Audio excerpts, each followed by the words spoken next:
नमस्कार दोस्तों, बहुत बहुत स्वागत है आपका इस कार्यक्रम के अंदर। दोस्तों, आज इस कार्यक्रम में मूलतः हम दो मुद्दों के ऊपर बात करने जा रहे हैं। गजा में हो रहे जेनोसाइड की बात करेंगे और स्टारवेशन की बात करेंगे और कैसे पूरा यूरोप इस समय खिलाफ होता चला जा रहा है इजराइल के और अमेरिका के, इसकी बात करेंगे। और दूसरा, इजराइल अपनी जान बचाने को, क्योंकि उसकी रेपुटेशन को डेंट लग चुका है, तो अपनी जान बचाने के लिए अब उसके पास एक ही हथियार बचता है कि वो अमेरिका के साथ मिलकर ईरान पर अटैक करे। तो ईरान की तैयारी क्या है, आज उसके बारे में भी बात करेंगे।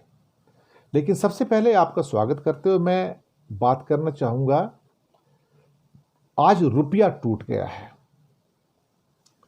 87 रुपीज 38 पैसे के आसपास रुपया इस समय नजर आ रहा है साहब। 87 रुपीज 38 पैसे के आसपास। बल्कि कहा जाए तो जब तक आपके पास ये मेरा एपिसोड आएगा तो हो सकता है ये 88 की तरफ और खिसकना शुरू हो जाए। और ये one of the weakest stories हैं जो कि रुपये की स्टोरी हो सकती है, जो इस बात को दिखा रहा है कि परसों पहली तारीख से जब टैरिफ इंडिया के ऊपर इंपोज होने जा रहे हैं और शायद 20% या 25% टैरिफ लगेंगे। पहले उम्मीद थी कि 15 या 20% होंगे, लेकिन अब नई न्यूज़ के मुताबिक ये 20% और 25% के आसपास लगने के इसके चांसेस अब नजर आने शुरू हो गए हैं। तो रुपया टूट गया है और रुपये की वीकनेस अब सामने निकल कर आई है। करीब 87.5 रुपये, ये धीरे धीरे अब ये 88 रुपये की ओर खिसकना शुरू हो गया। जब तक एक किस्म से कहा जाए कि टैरिफ परसों लागू होंगे 25% के, तो मुझे लगता है कि हो सकता है रुपया 88 रुपये को क्रॉस कर जाए। ये खौफ है। मार्केट अभी ठीक है, 2200 पॉइंट टूट चुकी है। थोड़ा बहुत आज थोड़ी सी संभली हुई है। कोई बहुत ज़्यादा संभली हो तो वो भी मैं ये नहीं कह सकता कि कोई बहुत ज़्यादा अप एंड वो है। बहुत वीक पॉइंट चल रही है, 100-125 पॉइंट ऊपर नीचे है, बहुत ज़्यादा नहीं है। लेकिन नर्वसनेस बहुत ज़्यादा है और रुपया एक bearing the Brunt for this one. तो ये हमारी इकॉनमी तो वैसे भी बहुत वीक हो रही है इस पूरे के पूरे अप्रैल के बाद में, और उसके रिजल्ट्स आपको जब उसके जीडीपी के आएंगे तब आपको पता लगेगा कि ये साल हमारा इकॉनमी के लिए काफ़ी वीक जाने वाला है। लेकिन आज की जो सबसे बड़ी जो न्यूज़ है वो भी आप तक पहुंचानी ज़रूरी है, इससे पहले कि मैं गजा के स्टारवेशन और ईरान की स्टोरी पर आऊं। और वो ये है कि दुनिया का छठा सबसे बड़ा भूकंप आज आया ईस्ट रशिया के अंदर। दुनिया का सबसे बड़ा जो 6 भूकंप है उनमें से एक भूकंप ये काउंट किया गया है।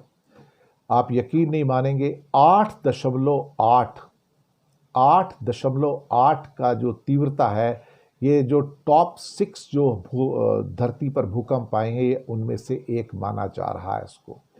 सुनामी आ गई है, आने की संभावना नहीं है, सुनामी आ गई है। और तट के किनारे रूस में और जापान में साहब इमारतें डूबी हुई हैं। और क्या कहते हैं कि शहरों के अंदर नावें चल रही हैं, कार तिनके की तरह बह रही हैं, बल्कि घर भी जो वहाँ पर हैं वो भी तिनके की तरह बहते जा रहे हैं। रूस के इस हिस्से में कुदरत ने भारी तबाही मचाई है। 4 मीटर तक ऊंची लहरें हैं और जापान के अंदर भी कई शहरों के अंदर 4-4 मीटर ऊंची लहरें आई हैं। 4 व्हेल मछलियां जापान के तट पर आ गई, शायद मर भी गई होंगी मुझे लगता है, क्योंकि वो उस बहाव को बर्दाश्त नहीं कर पाई जो उनको तट के किनारे बहुत तेज़ गति से खींच रहा था।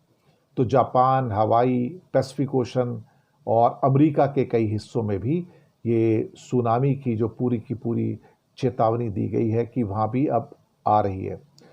उसके बाद जो जापान के अंदर जो ख़ास तौर से होइक्डो द्वीप जो हैं, वहाँ पे आइलैंड्स जो हैं, वहाँ भी काफ़ी हद तक ये लहरें जो है टकराई हैं और काफ़ी नुकसान हुआ है। और तटीय घर जो हैं या बाकी इंफ्रास्ट्रक्चर है वो भी उसकी चपेट में आए हैं। तो कहीं ना कहीं लोगों से तट से दूर रहने की सलाह दी गई है, ऊंचे इलाकों में जाने की सलाह दी गई है। लेकिन 20 लाख लोगों को जापान के अंदर घर छोड़ने के लिए कह दिया गया है और ऊपर के इलाकों में जाने को कहा है, ताकि वो दरअसल क्या कहते हैं कि इस सुनामी की लहर से बच सकें। और इसके अलावा रशिया के अंदर भी जो कई बंदरगाह हैं वो बर्बाद हुए हैं, और जो तस्वीरें निकल कर आ रही हैं वो इस सुनामी की वजह से वो विचलित कर देने वाली तस्वीरें हैं। तो ये दो खबरें हमने पहले आप तक पहुंचाई हैं, एक रुपए के लगातार डाउनफॉल की, और साथ में जो सुनामी आई है और टीवी न्यूज़ पर उसकी तस्वीरें आपके सामने लगातार आ रही हैं। अब बात करते हैं सबसे पहले गाज़ा के स्टारवेशन की और साथ में ईरान को मिलती हुई सपोर्ट की। पहले गाज़ा के स्टारवेशन की बात कर लेते हैं। गाज़ा के अंदर जो स्थितियां पैदा हुई हैं वो इतनी खतरनाक हो गई हैं कि अब यूरोपियन यूनियन के जो देश हैं वो अब इज़राइल के खिलाफ आ गए हैं।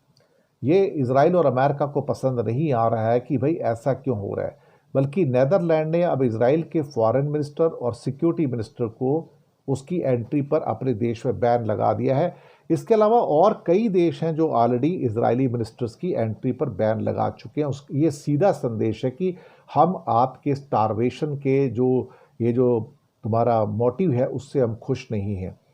और रिसर्च फंडिंग के अंदर भी कटौती का ऐलान कर दिया है यूरोप ने, और फ्रांस ने फ़िलिस्तीन को मान्यता देने की बात की है। और कहीं ना कहीं अब इस बात का एहसास किया जा रहा है कि इज़राइल इस समय यूरोपियन देशों के बीच में अकेला पड़ता जा रहा है।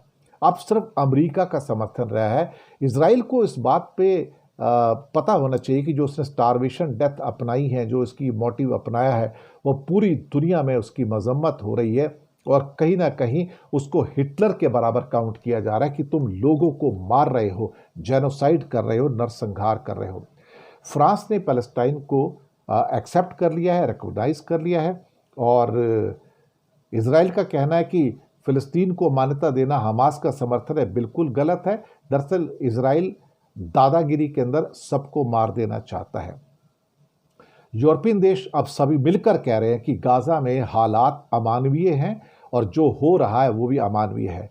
हम नेतन्याहू के द्वारा किए जा रहे जो स्टारवेशन के मोटिव्स हैं उससे सहमत नहीं हैं, और जिस ढंग से लोगों की, बच्चों की, महिलाओं की जो तस्वीरें आ रही हैं विचलित करने वाली हैं। इवन ट्रंप को कहना पड़ा कि जो तस्वीरें आ रही हैं वो खतरनाक तस्वीरें हैं, जो बताती हैं कि हंगर से बच्चे भूख से मर रहे हैं। कहता है I don't agree with Netanyahu statement. तो नेतन्याहू की एक तरह से कहा जाए तो पूरी दुनिया के अंदर कंडमनेशन हो रहा है कि तुम जो कर रहे हो वो गलत है। और जहाँ तक ये बाकी यूरोपियन नेशंस की बात है, वहाँ भी चूंकि मुस्लिम पॉपुलेशन भी है और अदरवाइज भी जिस हिसाब से वहाँ पर हालात बिगड़े हैं और बिगड़ते ही चले जा रहे हैं, जो तस्वीरें निकल कर आ रही हैं वो इतनी ख़तरनाक हैं कि वो जो बच्चों की जो सूखी हुई बाहें, चेहरे, ऐसे लगता है पुराने ज़माने में जो अफ्रीका के अंदर जो फेमीन्स आते थे उस किस्म की जो तस्वीरें, और हाथों में बर्तन लेके खाने के लिए भागते हुए लोग उस पर इज़राइल के सोल्जर्स गोलियां बरसा रहे हैं, बम बरसा रहे हैं, उनको मार रहे हैं, कत्ल कर रहे हैं उनका। मुझे लगता है कि इस 21वीं सदी के अंदर इतनी ज़्यादा अमानवीयता जो हम देख रहे हैं, जैसे हिटलर ने ज्यूस को मारा था गैस चैम्बर में भर के, बस कुछ ऐसे ही भूख से नेतन्याहू मार रहे हैं। पिछली सदी में सबसे बड़ा राक्षस हिटलर पैदा हुआ था। इस सदी में सबसे बड़ा राक्षस नेतन्याहू पैदा हुआ है। मुझे लगता है वो हिटलर का ही बेटा है या भाई है जो इस किस्म की नीयत लेके आता है। और इसकी खून की प्यास नहीं बुझती भाई, इसकी खून की प्यास नहीं बुझती। कितने लोगों को ये मारना चाहता है, ये भूख से मारना चाहता है, ये गोलियों से मारना चाहता है, ये बम से मारना चाहता है, ये सबसे मार देना चाहता है। ये कातिल है, ये दरिंदा है, इसको रोके जाने की ज़रूरत है। मैं कई बार इसको कह चुका हूँ। और अब इसके ऊपर यूनाइटेड नेशन में कल एक कॉन्फ्रेंस होती है जिसको फ्रांस और सऊदी ने ऑर्गेनाइज किया। 193 देश यूनाइटेड नेशन में इसमें शामिल होते हैं इस इंटरनेशनल कॉन्फ्रेंस के अंदर। भारत ने भी इसमें भाग लिया। अमेरिका और इजराइल ने इस सम्मेलन का बहिष्कार किया। आप सोच सकते हो कि इनकी नीयत क्या है। और अमेरिका भी देखा जाए तो इस समय शायद कहीं ना कहीं इजराइल के स्टारवेशन थ्योरी के साथ जुड़ा हुआ है। वो उस बात से इनकार नहीं कर सकता है किसी भी हालत में। 193 देशों ने एक साथ मिलकर आवाज उठाई है और इसे न्यूयॉर्क डिक्लेरेशन से एक योजना पेश की गई है। न्यूयॉर्क डिक्लेरेशन इसे कहा जा रहा है। गजा में जो युद्ध है उसको एक चरणबद्ध तरीके से, यानी कि एक स्ट्रक्चर तरीके से खत्म करने को और एक फिलिस्तीनी स्टेट की स्थापना की बात की गई है कि फिलिस्तीन देश की स्थापना होगी और फिलिस्तीन देश होगा तो वहाँ शांति रहेगी, वो लोग अपना लालन पालन कर पाएंगे। और कहते हैं साथ में कि इसमें इजराइल की सुरक्षा की भी बात भी की गई है और कई देशों ने इसके ऊपर अपने स्टेटमेंट दिए, वहाँ पर भाषण हुए। एंटोनियो गुटरस जो यूएनओ के चीफ है, उनका कहना था कि ये सम्मेलन अच्छा है लेकिन भाषण बन के नहीं रह जाना चाहिए और कोई ना कोई ठोस दिशा इसमें से निकलनी चाहिए। भारत ने कहा कि हम 2 राज्यों के समाधान के प्रति हमारी प्रतिबद्धता है, हम कमिटेड हैं कि पैलेस्टाइन अलग राष्ट्र होना चाहिए, इजराइल अलग राष्ट्र होना चाहिए और हम चाहते हैं कि गजा के अंदर मानवीय संकट खत्म हो, वहाँ तक आपूर्ति तुरंत पहुँचे, लोगों को भूख से जो निजात मिले और जो बंधक हैं उनकी सुरक्षित रहे की बात भी यहाँ पर हो सकती है और डिप्लोमेसी के द्वारा इसको सॉल्व किया जाना चाहिए। लेकिन इजराइल तो सॉल्व ही नहीं करना चाहता है। रशिया ने कहा कि हम दोनों का समर्थन करते हैं कि इजराइल स्टेट भी होना चाहिए और पैलेस्टाइन स्टेट भी होना चाहिए और हम दोनों कंट्री को दरअसल सपोर्ट करते हैं। और रशिया ने कहा कि हमने तो पैलेस्टाइन की एम्बेसी जो है 1990 से ही खोली हुई है। यूनाइटेड अरब एमिरेट्स में जो उनके विदेश मंत्रालय में स्टेट मिनिस्टर हैं खलीफा शाहीन अल मरार, उनका कहना है कि हम पैलेस्टाइन तक मदद पहुंचा रहे हैं और सिर्फ राहत पहुंचाने से बात नहीं बनेगी, तुरंत सीज फायर होना चाहिए, कैदियों को रिहा किया जाना चाहिए, स्टारवेशन रुकनी चाहिए और एक रोड मैप की ज़रूरत है। ब्रिटेन ने कहा कि एक ऐतिहासिक जिम्मेदारी है और हम इसको सपोर्ट करते हैं, हम 2 कंट्री को सपोर्ट करते हैं, हम पैलेस्टाइन को सपोर्ट करते हैं। ब्रिटेन के फॉरेन मिनिस्टर डेविड लामी का कहना था कि हम सपोर्ट करते हैं और हमारी ये एक हिस्टोरिक जिम्मेदारी है कि हम उसको निभाएं और पैलेस्टाइन की जो कंट्री है उसको जो वहाँ पर है उसको रिकॉग्नाइज भी करें और कई अहम कदम उठाएं, फंडिंग शुरू करें, वहाँ पे लोगों को खाना दें और मानवीय सहायता दें और फिलिस्तीन की अथॉरिटी के साथ हम काम करें। पाकिस्तान और बांग्लादेश की ओर से भी इसके ऊपर एक तीखी टिप्पणियाँ आई। पाकिस्तान के वाइस प्रेसिडेंट इशाक डार ने कहा कि डिप्टी प्राइम मिनिस्टर इशाक डार ने कहा कि ये कब्रिस्तान बना दिया गया है, मानवता का सिद्धांतों का कब्रिस्तान हो गया है, अंतर्राष्ट्रीय कानून का कब्रिस्तान है और इजराइल पर उन्होंने जेनोसाइड का आरोप लगाया। अरब देशों की जो ये पहल है फ्रांस के साथ मिलके, हमास की तो आलोचना हुई है, सही है, हमास को तो हम भी सपोर्ट नहीं करते, लेकिन न्यूयॉर्क डिक्लेरेशन के अंदर मुझे लगता है कि एक शुरुआत तो हुई है। अब इस डिक्लेरेशन को अच्छा खासा समर्थन मिला है और यहाँ पर सिर्फ अमेरिका और इजराइल नहीं है, बाकी तो सारे के सारे इसके अंदर हैं और इस डिक्लेरेशन को आप कैंसिल नहीं कर सकते, इसको आप रद्द नहीं कर सकते हैं। अब आते हैं हम अपनी आखिरी खबर के ऊपर जो ईरान की है। ईरान की तैयारी पूरी हो गई है। ईरान को S-400 मिल गया है रशिया से और पहला S-400 इस्फहान के अंदर जो कि न्यूक्लियर प्लांट है जहाँ काफ़ी ज़्यादा नुकसान हुआ था B-2 बॉम्बर से, जो बम गिरा गए थे वहाँ से, तो काफ़ी नुकसान हुआ है वहाँ पर और वहाँ पर पहला S-400 तैनात कर दिया गया है, ऑपरेशनल टेस्टिंग हो गया है उसका वहाँ पर। ये एक अच्छी बात है और ये 26 जुलाई को, मैं तारीख भी बता देता हूँ, 26 जुलाई को है और ऑथेंटिक न्यूज़ मैं आप तक पहुँचा रहा हूँ ये। इसके साथ ही चाइना के द्वारा J-10 जो पहला बैच मिलने की, अब वो भी कन्फर्मेशन हो चुकी है, साथ में PL-15 मिसाइल्स भी उनको मिले हैं। एक खबर और है कि जो बैलिस्टिक मिसाइल्स का जो सारा माल मसाला होता है वो भी चाइना ने सप्लाई कर दिया है। तो पहली बार अब सामने एक चीज़ निकल कर आ रही है कि रशिया और चाइना खुलकर ओपनली इस समय ईरान की सपोर्ट में आ गए हैं। जी अब खुलकर आ गए हैं, यानी कि अब एक बात तय हो गई है कि लगातार ये सप्लाई देते रहेंगे, अगर युद्ध हुआ तो भी सप्लाई देंगे उसके अंदर।